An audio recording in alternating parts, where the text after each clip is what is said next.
Ar-Rahman Ar-Rahim. Salam alaikum. Nous sommes ravis encore une fois de vous rencontrer ce matin à Dar al-Maghrib.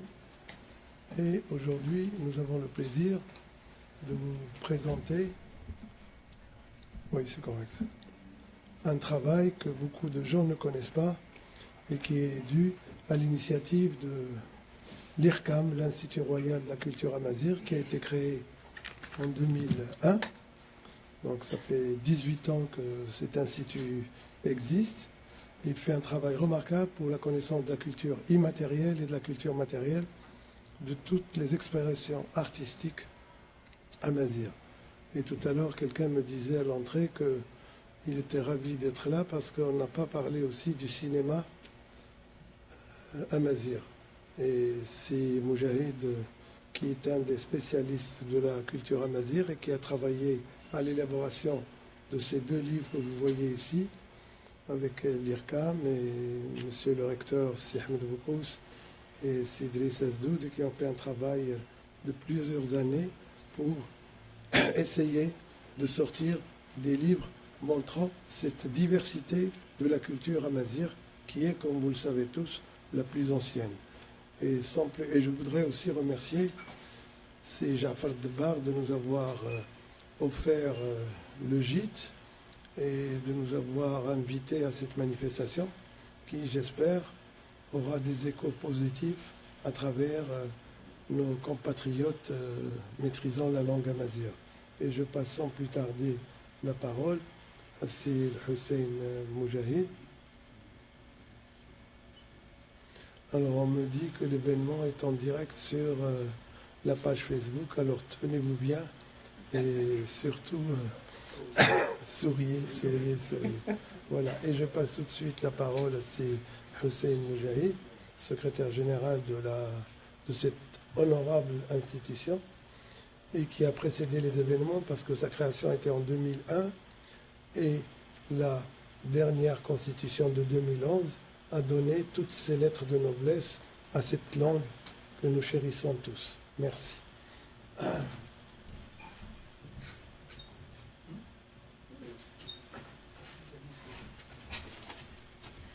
Bismillah ar-Rahman ar-Rahim. Chers amis, chers collègues, chers compatriotes, je suis très honoré d'abord de prendre la parole sous ce toit-là de cette institution dont j'ai suivi la genèse et puis l'évolution sous la coupe de Sidbar, que je remercie beaucoup et dont je félicite et je salue les initiatives. Ces initiatives qui sont très porteuses, très pertinentes en ce moment-là de notre histoire où l'on a besoin d'éléments, d'activités, d'événements et d'actions surtout qui renforcent le lien culturel et identitaire et renforce l'intégration de nos jeunes, surtout de jeunes générations, dans leur culture au sens large du terme. C'est Ertani que je remercie aussi, vient d'évoquer le travail que fait l'Institut Royal de la Culture Amazigh. L'Institut Royal de la Culture Amazigh, pour ne pas faire la promotion, mais il faut dire que c'est une traduction institutionnelle, royale bien sûr, la nouvelle ère de Mohamed VI, notre roi Mohamed VI, pour valoriser une culture jadis marginalisée. Cette culture marginalisée, à savoir la culture amazigh, la culture populaire en général, la culture non savante, et par la création de l'Institut Royal de la Culture Amazigh en 2001, il lui a donné une institution. C'était la première fois qu'une politique linguistique et culturelle a été créée. Et la Constitution de 2011, comme vous le savez bien, vient couronner tout ça. Et si vous relisez bien sûr l'article 5, vous trouverez que la nouvelle ère historique du Maroc, c'est la revalorisation de l'identité marocaine telle qu'elle est, plurielle, diversifiée, avec différentes composantes, plusieurs composantes, islamité, arabité, africanité, amazirité, méditerranée, l'Andalousie et judaïté aussi, et aussi l'universalité. Islamique. Ihsani également, subsaharienne, et tous les affluents qui convergent vers cette. Donc, pour ne pas tarder, je ne suis pas là pour faire une. Vu que nous sommes peu nombreux, vu que nous sommes tous des Marocains, je pense, il n'y a pas peu d'étrangers. Donc, on n'a pas à réouvrir des portes ouvertes et redéfinir ce que nous connaissons chacun de nous. Chacun de nous appartient à cette culture. Je vois ici des figures issues des lieux de production de cette culture qui a deux facettes. La culture marocaine, toute culture a deux. Il y a une culture matérielle à laquelle on a consacré ce livre. La culture matérielle, c'est tout ce qui est dans l'architecture, tout ce qui est dans tout ce qui est matériel. Les bijoux, etc. Donc, et il y a la culture immatérielle. Et la culture immatérielle, il n'est venu à être reconnu et célébré par l'UNESCO que, paraît-il, 2009. L'UNESCO a consacré des chapitres, tout un pan de ce décret à la culture immatérielle. Et récemment, dernièrement, le ministère de la Culture, notre ministère de la Culture, vient de créer pour la première fois un département dédié à la culture immatérielle. C'est la première fois. C'est dire quoi? C'est dire qu'il n'y a pas que le matériel, il n'y a pas que les roches, il n'y a pas que les éléments qui attirent les touristes, mais il y a aussi... En quoi consiste cette culture immatérielle?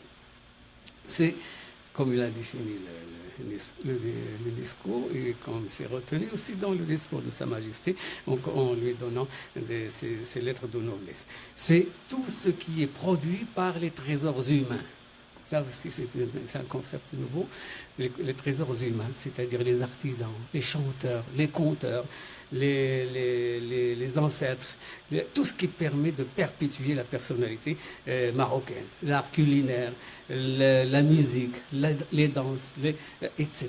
Donc tous ces éléments-là sont une dimension culturelle importante qui traverse la personnalité d'abord de l'individu et puis de la société, puis aussi de la communauté. Donc c'est ces éléments-là que je vais présenter en passant en revue. Je suis couché, ne vous inquiétez pas, il y a beaucoup d'éléments, je vous inviterai à lire l'ouvrage, il y a d'autres, quelques éléments, donc pour ne pas être ennuyé, on va passer quelques images qui les illustrent.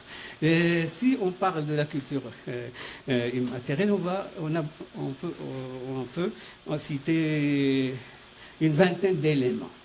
Je vais simplement m'arrêter au niveau des expressions artistiques. Les expressions artistiques. Il y a d'autres expressions, l'art culinaire, l'art, le savoir, le tissage, le maharat, tout ce que produisent les femmes et les hommes de ce pays. Donc, les expressions artistiques marocaines, berbères, disons, comme on dit, ou bien l'expression amazigh. Pourquoi d'expression? Ils sont exprimés dans la langue, mais ils sont foncièrement du terroir marocain. Ils sont parfois exprimés dans la langue locale, mais dont un certain nombre d'éléments sont partagés par toute la communauté, même arabophone. Donc, et si on suit un peu la chronologie traditionnelle historique, on va voir que l'être humain au Maroc, au Maghreb, en Afrique du Nord, a toujours eu, par rapport dans sa vie quotidienne, des expressions verbales, culturelles, etc. Mais il a aussi des expressions artistiques. Je commencerai rapidement par certains éléments qui témoignent de cette...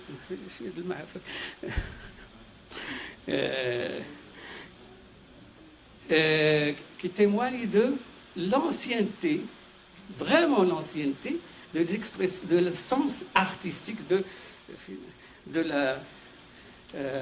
des expressions artistiques. Et je commence rapidement pour vous montrer un peu où certains éléments de cette expression qui est manifeste dans les archives matérielles maintenant. L'archive matérielle, à savoir les gravures rupestres. Si vous faites un peu le tourisme du côté du Sahara, du côté du Sud, du côté d'un certain nombre de contrées, vous allez retrouver un certain nombre de sites. Maintenant, ils sont recensés depuis 1925 et autres, qui témoignent de l'ancienneté, l'ancienneté de la présence d'abord humaine dans cette contrée, et aussi, puisqu'il n'y a pas d'écrit, il n'y a vu que l'oralité, des traces de ce sens artistique dans notre pays. Et ce sont ces éléments-là, les débuts qui sont les prémices de des expressions artistiques dans leur configuration graphique. La plus ancienne figure qui a été recensée, je ne sais quelle année, et qui date de plus de 5000 ans. C'est cette gravure. Il a disparu, mais il est resté quand même dans des archives coloniaux. Et vous avez ici, là, le grand disque solaire, Yagout, le Haut Atlas. C'était une gravure, hein, et il a une signification, il a une symbolique. Ce n'est pas, c'est un art primitif, mais il a. Et vous avez d'autres sites où l'on retrouve un tas de gravures comme ça, rupestres. Et ces signes-là qu'on retrouve on va les retrouver encore dans d'autres qui ont perduré, et on va les retrouver, je passe rapidement, dans des manifestations pratiques qu'on voit encore aujourd'hui, notamment le tatouage, par exemple, les bijoux, le tapis, et le tatouage, là. Les figures que vous avez là, vous les retrouvez, certains éléments, le triangle, ça, vous les retrouvez dans les gravures rupestres anciennes, antiques, qui remontent à la préhistoire, et vous les retrouvez, sont encore vivaces, et les sémiologues, les spécialistes leur donnent des significations. Il y a des significations purement artistiques, esthétiques, il y a des significations symboliques, magiques, parfois prolifiques, prophétiques, etc. Vous voyez, voilà. Et vous les retrouvez, par exemple, vous comparez le tapis, la gravure rupestre, le tapis, et l'ouchem, dans toutes les régions. Là, nous avons encore des mamans, des grands-mères qui portent le chef. Et dans chaque région, vous avez à travers tout le Maghreb, l'Algérie, la Tunisie, etc., et même d'autres pays, bien sûr, même en Asie, vous trouverez des éléments là. Elle a un motif qui a été retrouvé dans une caverne, sur une roche, et vous voyez un tapis moderne aujourd'hui qui apporte les mêmes motifs. Le motif, le triangle, etc. Vous avez aussi même motif dans la poterie, surtout la poterie amazigh du Rif. Regardez, vous comparez, vous avez la poterie de Safi, il transcende les régions amazighes. Il n'y a plus l'amazirité, c'est la marocanité, reconnu. Non. Mais l'origine, elle est déjà plus ancienne encore que... et vous retrouvez ça aussi dans l'architecture. Regardez les motifs triangles, etc. Vous les retrouvez dans les Kasbah. Il y a un travail, je fais la publicité de Sami El-Naji, sur les Kasbah qui portent les mêmes motifs. Et l'architecture moderne aussi, l'Institut royal de la culture amazigh, et les architectes se sont inspirés de la fibule. La fibule qui est symbolique, c'est le symbole, le triangle de la fécondité, et c'est le symbole, Ramz, ilaha, mythique, Tanit. Il a mythique, et la fertilité, et il y a beaucoup de variantes. Vous voyez, l'architecte, plusieurs personnes se posent la question, tout simplement, les architectes se sont inspirés de la culture immatérielle. Au lieu de faire comme la Kasbah, il y avait plusieurs concours, il y en a qui ont proposé un institut comme ça. Les autres, non, ils ont fait dans l'intégration du patrimoine dans l'architecture.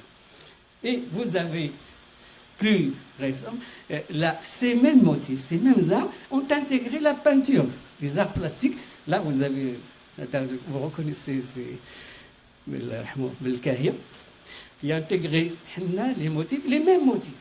Vous avez d'autres peintres, de jeunes peintres, qui jouent les résidences de l'Institut, et ils exploitent ces expressions artistiques. Vous avez des peintres abstraits aussi, des peintres modernes. Vous avez la modernité, la calligraphie taillée avec le haftifi naqiya, et vous avez aussi des bijoux. Et on passe les artistes modernes, des jeunes, oui, des jeunes, une nouvelle école, qui ont fait les écoles des beaux-arts, c'est les plus spontanés, et ils intègrent les éléments de leur culture, les éléments de Zouaf, Fouad El-Habib, et je passe. Vous voyez donc, l'art graphique est passé d'un état, disons, primitif, préhistorique, etc. Il a laissé un certain nombre d'éléments. Ces éléments ont pris de la valeur, ils ont été exploités de manière dans la vie quotidienne, dans les arts et dans la fonctionnalité aussi. Et ils continuent. Donc il y a une pérennisation. C'est ce qu'il faut, c'est des centres comme celui-là, des institutions qui doivent encourager, enseigner l'art pour qu'il soit. Deuxième, je passe rapidement, le deuxième élément auquel on va donner un peu d'importance, c'est les expressions artistiques les plus connues. Vous savez, c'est même à Montréal, c'est par le centre à présenter cette fois les expressions artistiques dans leur forme musicale, danse, etc. Alors, dans ce chapitre-là, vous avez une multitude de variétés. Ça, je vous apprends rien, je passe rapidement. Simplement, la variété de ces éléments. Alors, il y a l'aspect musical, et il y a l'aspect chorégraphique. Et ils sont liés, ils sont difficilement séparables. Donc, la musique traditionnelle, la musique amazigh. Et attention, quand on dit amazigh, ce n'est pas exclusivement amazigh de nos jours. Il est mêlé à tous les affluents artistiques qu'il reçoit, oriental, etc., arabes, andalous, etc. Par exemple, rien que pour donner un exemple, vous prenez l'Aïta Matalan, vous écoutez l'Aïta. L'Aïta, c'est un fond musical sonore amazigh. L'Aïta, c'est Aïd. Tamawita Snaïa, Awawa. Awa, Yaïd, Awa. Et ils ont en commun. L'Aïta, c'est l'appel.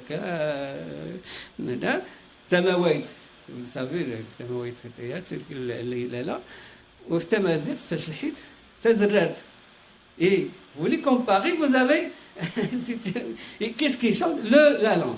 Et les chanteurs marocains, les chanteurs traditionnels comme Hadda Ouaki, comme Naïnia, comme Rouisha, ça, c'est pas pour rien qu'ils passent rapidement d'un registre à l'autre.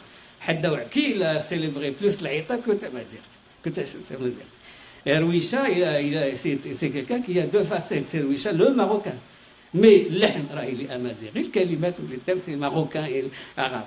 Vous voyez, le brassage est tel que, il ne faut pas être dans la verticale, amazigh bouhda. Non, c'est comme dans les arts que nous avons. On ne peut pas dire que c'est des arts purement berbères. Ils ont eu des affluents africains, des affluents. La même chose, la musique. Et je passe rapidement à quelques spécimens. La musique amazigh, il est primitive. Aslan, il est rudimentaire. Il n'y a pas beaucoup d'élaboration au début, comme toutes les musiques. Et il se base sur un certain nombre d'éléments, comme le Tunaï, le Robaï, le Khomasi après, et puis des instruments traditionnels. Mais ces instruments traditionnels ne restent pas. Aujourd'hui, on a la batterie, on a le synthétiseur, on a la technologie. Donc c'est pour dire quoi? Aussi bien dans les gravures, dans l'art, etc., que dans la musique, il y a une dynamique d'évolution. Il y a une revitalisation, il y a une vie. Oui, donc voilà quelques éléments. Vous avez ça, c'est la musique. Vous avez les traditionnels. Le Hajj Bel'id, c'est l'apôtre de la chanson Tashlihit, pour ne pas. Mais il y a d'autres. Pour chaque région, vous avez des rois intermédiaires, et vous avez un renouveau, des nouvelles générations, vous avez, et même une modernisation. Là, on va voir quelques images. Oui, là, ça c'est un orchestre traditionnel, l'Arnia Chabia, Derwisha, Brani, etc. Et vous avez une diva sur scène, moderne, avec tous les soirs, le clair. Et vous passez de Bourani, ce bonhomme-là, je ne sais pas si vous le savez, c'est Boranim, c'est quelqu'un, c'est un bouffon qui accompagne Imdiazen. Le bouffon, il y a Amdiaz, c'est le chanteur noble. Il ne va dans les cérémonies que quand il est respecté, l'Amdiaz, Shrif, etc. Et pour amuser les enfants, les femmes, etc., nous avons, il y a le bouffon, il s'accoute un clown, il fait le da, il attire. Et aujourd'hui, il n'en reste que 4. En octobre, on va leur faire une célébration pour ramener. Il y a quelqu'un, Al-Hamzaoui, il est arrivé à en trouver 12. Le plus jeune, un phénomène qui disparaît. C'est le bouffon, c'est là. Et vous avez bien sûr la chanson moderne, comme la chanson rifaine qu'on retrouve. Il est développé à la Hollande, l'immigration, aussi les orchestres Ousmane, etc. Donc vous voyez, de la tradition à la modernité, et vous voyez, ça c'est la hidous traditionnelle. Et ça, c'est déjà, on passe à la chorégraphie. C'est plus élaboré, c'est le traditionnel. Et vous avez la relève.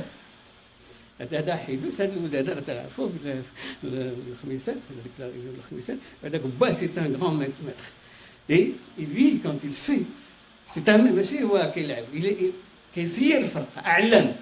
voyez, donc il y a un renou. Vous voyez la tradition, هذه من الاستعمار كانوا كيجمعوهم وكيجيبوهم أيام فرنسا كيجيبوهم دابا هنا سي بور اليوتي جا لي فران هنا وجمعهم كيديروا حدث. دونك سي اون تراديسيون كي ا كومونسي افيك لا هادو مراكش. Vous connaissez ça, c'est Marrakech. Et voilà, maintenant, ce n'est plus l'habit traditionnel, c'est l'organisation, c'est le costume, aujourd'hui, c'est les associations. Ils sont organisés en association, ils sont modernisés, etc. Et vous voyez, ça, c'est l'international, avec l'ahn, même avec un mix, les Espagnols, la haute musique, etc. Mourim Bark, Walid Mimoun pour le riff, etc. Et, oui, et chaque genre a aussi ses vétérans. Hada, c'est pas Mohamed Hussein. Mohamed Hussein, le maestro, il a une tradition, on limite. C'est une école, comme le Hajj tout à l'heure, qui a été reçu par Reagan, et c'est lui qui l'a appelé maestro. C'est une école. Et cette école a donné un certain nombre, des centaines de forums qui sont aujourd'hui organisés en association. Il y a même un festival de la Hidous chaque année. Et ça, c'est le top des danses, des Watnouat à l'époque. Il n'était pas organisé de cette manière. C'était grâce à Mariam Ahardan à l'époque qui a fait une vraie chorégraphie, selon les spécialistes. Et vous voyez maintenant, la Houache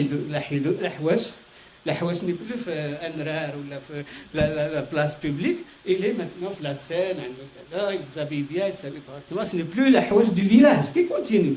C'est organisé. Ajma' مثلا Bouqdir, c'est une association, il est professionnel. Et d'ailleurs, il vient au Canada souvent. L'organisation du Taskiwin qui a été consacrée cette année patrimoine immatériel, à l'UNESCO. Et ça, c'est le village.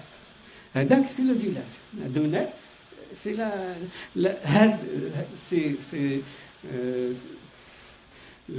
ces danses-là ne sont pas toujours reptiles forts. Là, ils sont ancrés dans le village, c'est les mariages, c'est les circoncisions, etc.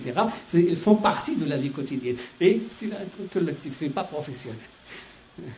Une chose, la Houache, et d'autres genres. Ici, c'est le Gada, l'Alaoui et mixte. Donc, si vous prenez le Maghreb Sharqi, vous aurez à la fois l'Alaoui Amazir et l'Alaoui en même temps. Comme Houara, vous avez Ahouache Shlhi et Ahouache Arab. Il n'y a que la langue qui change. Oui, vous avez des issus de l'Afrique مع قناوة ايش الحين اسم خان قناوة كيهضروا بالعربية مفصورة ايتترا دونك فهي لو براساج اي الاجتهادات فهي هادو الرقادة c'est des figures, c'est un chorégraphe qui leur donne ça, peut-être que c'est pas, c'est le renouveau, et vous avez la professionnalisation, ça c'est le مسرح, هذا الشيء ما كانش avant. Il y a une modernisation, il y a une professionnalisation, la même chose.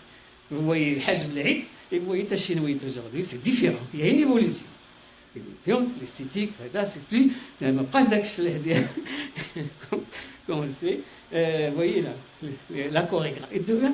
De la simple expression, on a le parallèle entre les figures qu'on a vues, des figures في الحسن في الصخور et puis là la peinture, l'architecture, la modernité. Même chose. في الباتلان هذا ولات في la chorégraphie ولات الصناعة. لا بغا يجيبهم سي دباغ هنا il faut qu'il y ait un contrat, il faut des assurances, il faut. D'accord. أنت مثلا tout ça. هذا هو قلال الصابة etc. ديال الأفريق. Et encore, oui, la tradition. هذا التأثير ديال هذا على حدث والحدث ولا الاستيتيك هذاك السيد عنده جمعية. اي وي لابيمون وزافي هذا ما بقاش داك ديال يخرج من الحصاد ويدوز لا انت وي لا سي دونس لا سي l'éclairage et on est passé de cercle à la scénisation. La scène, l'éclairage, l'éclairage sonore, etc. Et ça, c'est la professionnalisation. Et comparé avec le riff. C'était un riff rifi, ديال الشوط. شوف كان داك الشيء بسيط. هذا يميزن. هذا هو امتياز قديم. يسيون avec البغلا وهذا ما عندوش شماحي. Regardez le spectacle. C'est le spectacle. Et c'est la chorégraphie moderne. Oui, on est passé من هنا من الباتلان هذا في الأوروب في هولندا في القائف كدير ألف هذا et il chante les chansons modernes. Voilà donc un aspect. Je passe rapidement à un autre aspect moins connu, à savoir le théâtre ou bien les arts dramaturgiques. C'est trop dire pour non, pas du tout. Avant de passer pardon. Il faut rapidement dire que le Maghreb, la culture amazigh, a connu le théâtre très tôt. Parce que dès l'Antiquité, avec les Romains, il y avait des théâtres. Il y avait Foualili, il y avait la Tunisie, il y avait région. Des théâtres romains. Et il y avait des écrivains, théâtrologues, comme Apulée, à qui on doit l'Anor, à l'époque, Saint-Augustin.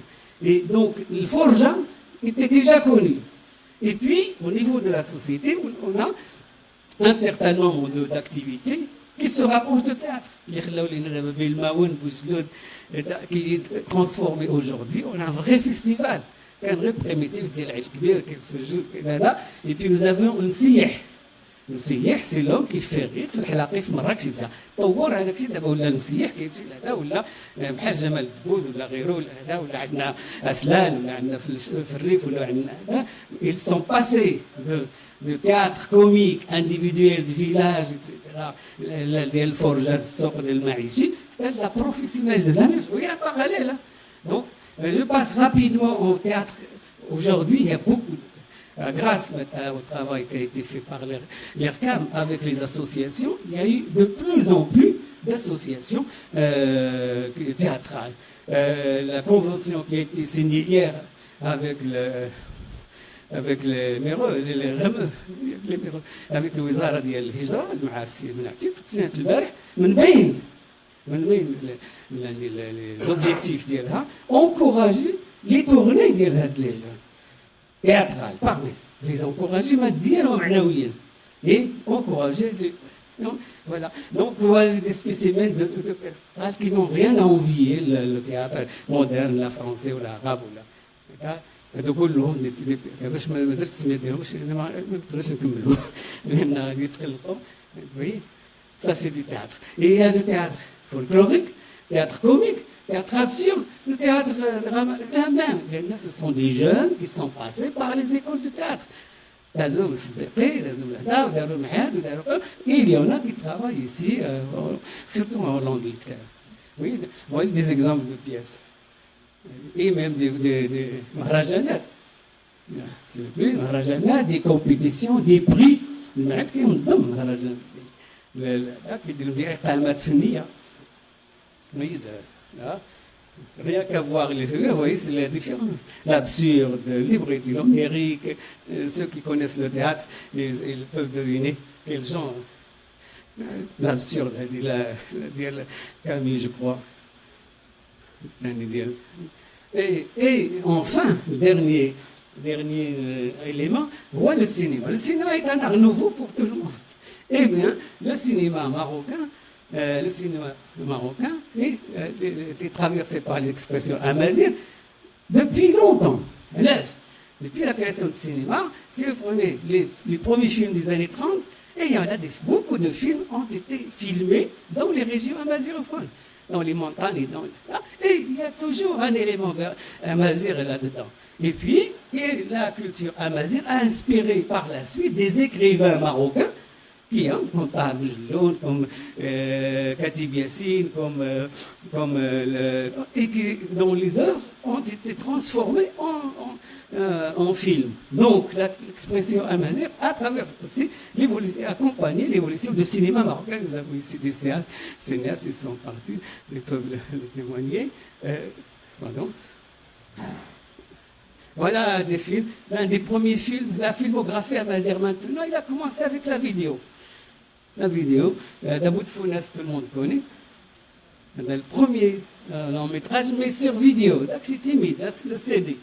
La même chose. Et la même chose, le cinéma d'expression amazigh fait le comique, fait le tragique, fait l'onirique, fait tout ce que vous voulez.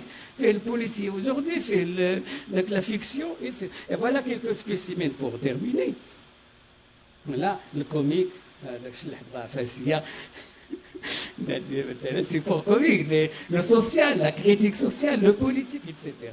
Et le dramatique, et puis des grands films, des longs métrages spécifiques. Le CD, le film, au sens propre du terme, Swingen, et puis des films qui sont dédiés à des personnalités, le film et puis le mythe aussi, le mythe Hamoun Amir, on le connaît tous. كلنا سمعنا منها راه دار عليه فيلم هذا اونيريك هذا تري سامبوليك هذا الي شويه في رومانتيك اي بي لا سيليبراسيون ديال هذا في دي فيلم بصح يعني ça veut dire des films au sens propre du terme هذا كوميك هذا entre les deux. Et vous avez aussi de plus en plus des mahrajanat et le cinéma amazigh, maintenant les War et d'autres, ils sont organisés. Alors vous voyez le parallèle entre les premiers les éléments figuratifs, la danse, la musique, ça commence de manière primitive, ça évolue, ça continue, ça se développe, ça prend le train de la modernité et de l'international, de l'universalité. Et c'est ce qui permet. Alors que tout ça, c'est quoi? Adios Carmen, c'est un travail entre un espagnol et Adios Carmen, c'est l'œuvre célèbre d'elle. Et je crois que j'ai terminé. Pour dire quoi? Pour dire que les expressions culturelles, aussi bien matérielles que immatérielles, ont vécu malgré l'adversité, malgré la précarité, malgré le peu de moyens. Ils ont attendu gentiment jusqu'à ce qu'il y ait des institutions. Il y a l'institutionnalisation, mais c'est encore timide. Et qu'est-ce qu'il faut? Il faudrait tout simplement créer ou intégrer les Arabes aux institutions qui forment pour ça.